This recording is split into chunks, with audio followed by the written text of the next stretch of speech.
All right, so here's an example of how to graph secant. I did a video kind of explaining the basics of secant and cosecant. So if you're looking for a more basic and kind of slower intro video and what those look like, I would recommend finding that video. So we're going to go a little quicker just for an example of how to graph secant.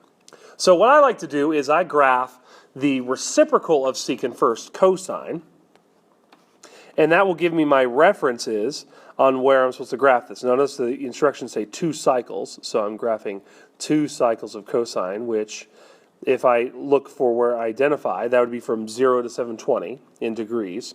And I wanted to identify where my zeros were on the cosine graph, 90, 270, 450, and 630.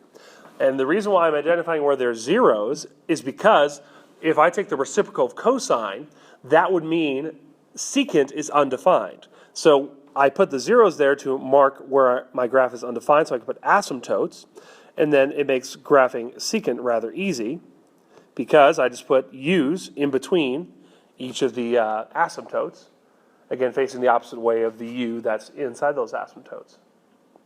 So, and notice that my cosine graph only had an amplitude of 1/2, okay, so that's why it only goes to 1/2 on both. And then that's where secant starts at 1/2 and goes up, or it starts at -1/2 and goes down. So that is how you graph secant.